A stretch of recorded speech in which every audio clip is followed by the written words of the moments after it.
pertanyaan kedua, boleh Bapak ceritakan bagaimana sebenarnya modus operandi para pelaku ini? Dan sudah mencakup seluruh Indonesia atau bagaimana? Kelihatannya ini cukup menyeluruh, hampir seluruh daerah terjadi, karena kami terima laporan. Pada hari itu kami sidak ke pasar murah yang dilakukan oleh pemerintah atas arahan Bapak Presiden. Kemudian kami menuju ke pasar, kami mengecek langsung. Sebelum kami tiba di pasar, kami telepon langsung Pak Kabar Eskrim dan Pak Mendak. Kami telepon sebelum tiba di pasar. Karena kami sampaikan, Pak Mendak, mana tahu ada manipulasi minyak goreng, beras, atau pangan lainnya di pasar. Kami cek, kami menemukan 3 perusahaan yang melakukan manipulasi.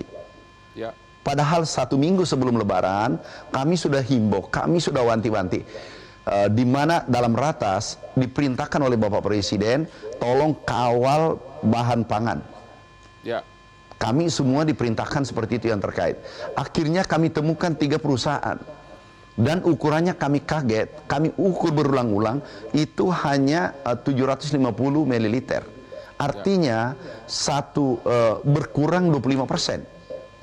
Bayangkan kalau ini 2 juta sampai 5 juta ton, itu berapa ratus miliar kerugian masyarakat Indonesia.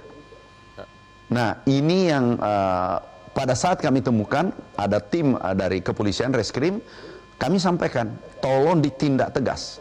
Kenapa? Kalau ini tidak ditindak, kita melakukan pembiaran. Kalau melakukan pembiaran, kita sama dengan beternak kejahatan. Oke, apakah kejahatan ini sudah berlangsung berapa lama? Sudah ada nggak temuan? Sejak kapan ini terjadi? Halo?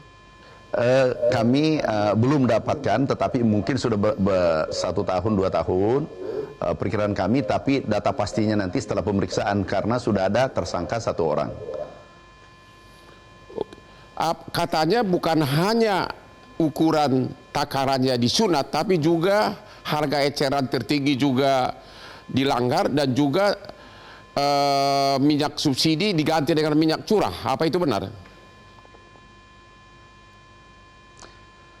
Jadi betul bahwa harganya kami lihat, kami sudah himbau 1 minggu sebelumnya, bahwasanya harga maksimal 15.700, tetapi kami temukan harga 17.000. Kami temukan, kami himbau kepada pedagang pengecer, dan kami sepakat dengan Pak Kapolri, kami sudah telepon juga pada saat itu, bahwa bukan pengecernya yang kita tindak, karena dia hanya mencari untung Rp1.200, Rp500. Kami usut, kami minta yang diusut adalah produsennya. Karena asal muasal keculasan ini, kecurangan ini adalah dari produsennya, dari pabrikannya.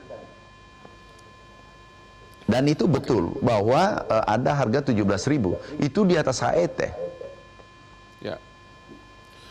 Kalau gitu, karena ini kan minyak subsidi, apakah ini sudah bisa dikenakan juga tindak pidana korupsi?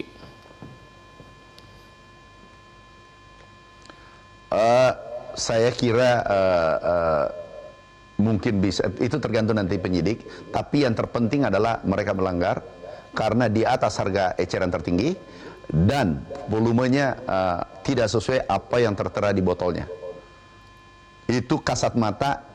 Menurut saya, ini kita tidak tahu pandangan hukum, tapi ini salah dan harus ditindak. Itu terjadi di seluruh wilayah Indonesia. Apakah menurut perkiraan Bapak yang terlibat bukan hanya 3 pengusaha? Apakah sudah mencakup di seluruh wilayah dan juga mencakup puluhan pengusaha? Ini baru saja kami ke Jawa Tengah. Ini ada yang menarik. Di Jawa Tengah, kami ke Jawa Tengah, laporan dari tim kami, laporan dari Satgas mengatakan bahwa sudah sesuai takaran dan seterusnya. Tapi anehnya pada saat kami masuk di pasar, langsung kami menemukan 2 perusahaan yang melakukan pelanggaran yang serupa.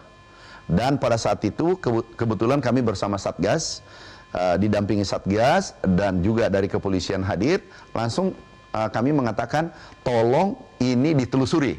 Tapi kami pesan, sekali lagi pesan Bapak Presiden, jangan ditindak masyarakat kecil. Jangan ditindak pengecernya. Karena hanya mencari rezeki 100 rupiah, 200 rupiah di bulan suci Ramadan. Yang ditindak adalah produsennya, atau yang mengemas, atau pabriknya, dan seterusnya. Dan itu sudah dilakukan. Menurut perkiraan Pak Menteri, kira-kira berapa miliar, berapa ratus miliar masyarakat dirugikan, emak-emak dirugikan atas perbuatan kejahatan ini?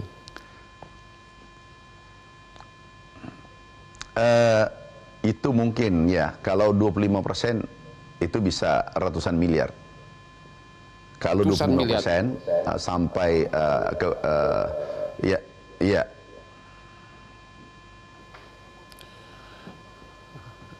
Ini kan sudah menjelang hari raya. Ibu-ibu banyak membutuhkan minyak goreng.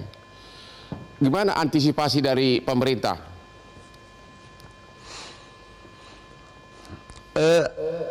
Kami sampaikan bahwasanya seluruh komoditas strategis, 9 komoditas strategis, itu adalah stoknya lebih dari cukup. Cukup untuk 3-4 bulan sampai 5 bulan ke depan. Ya. Jadi tidak usah ragu. Nah, disinilah anomalinya. Disinilah anomalinya. Beras yang strategis dengan minyak goreng, gula dan seterusnya. Beras kita stoknya banyak di gudang. Kemudian produksi kita sesuai BPS naik 52%. Ini berkat hasil kerja keras kita semua dan petani seluruh Indonesia. Jadi produksi melimpah, kemudian stok banyak. Kenapa terjadi kenaikan di konsumen? Kenaikan harga 2%. Itu tidak masuk akal. Ini adalah anomali. Yang kedua adalah minyak goreng.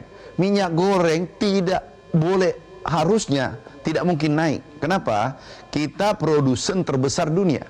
Kita memproduksi yang bahan bakunya CPO itu 46 juta dan kita mensuplai negara-negara di dunia kurang lebih 58%, kurang lebih 60%. Yang mensuplai dunia adalah Indonesia. Ya. Jadi sangat tidak masuk akal kalau harga minyak goreng di Indonesia naik dan stoknya lebih dari cukup karena kita produsen terbesar dunia. Terima kasih. Langkah konkret. Jadi ada anomali. Ke depan gimana, Pak? Kita yang mengekspor ke negara. Ya. Langkah konkret. Yang pertama, gimana, Pak? yang pertama penindakan. Penindakan. Yang pertama kita penindakan tegas. Ya. Ya. Tegas menindak yang melakukan kesalahan. Yang kedua kita menghimbau kepada pedagang, saudaraku, sahabatku, jangan menjual di atas HET. Yang ketiga adalah ada solusi dari Bapak Presiden, kita akan membangun koperasi di satu koperasi satu desa, yaitu 70.000 koperasi, namanya Koperasi Merah Putih. Karena rantai pasok supply chain untuk minyak itu ada 8 lini. Nah, ini kita akan perkecil menjadi 3.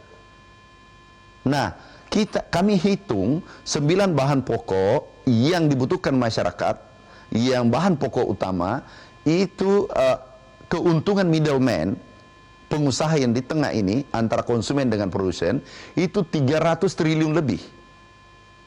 Nah, nantinya kalau menjadi 3 lini dari produsen ke koperasi, setiap desa satu koperasi, langsung ke konsumen 3 lini. Nah, nanti katakanlah untungnya 10% atau 15%, berarti antara 30-50 triliun keuntungan koperasinya. Tetapi konsumennya mendapatkan harga yang murah, sehingga daya beli naik. Dan itu bisa membeli, dulunya 1 bisa menjadi 2. Kemudian konsumennya, harga pembelian pemerintah bisa kita naikkan. Ada 200 PS, ada 250 triliun yang bisa dibagi ke konsumen untuk meningkatkan daya beli, kemudian didorong kepada produsen. Dan ini adalah solusi permanen. Kita tahu sekarang biaya untuk operasi pasar itu 16,6 triliun sekarang ini.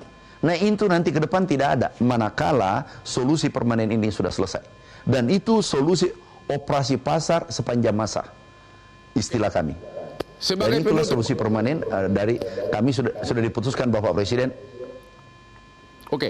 Sebagai penutup Pak Menteri, kami mengucapkan terima kasih. Saya mewakili rakyat karena ternyata Bapaklah yang pertama kali melakukan sidak sehingga kasus ini terbongkar. Mudah-mudahan Bapak makin sehat dan panjang umur. Sekali lagi, sebagai penutup, terima kasih Pak. Terima kasih atas keikutsertaannya di Hot Room. Selamat malam Pak. Jelajahi cara baru mendapatkan informasi. Download Metro TV Extend sekarang.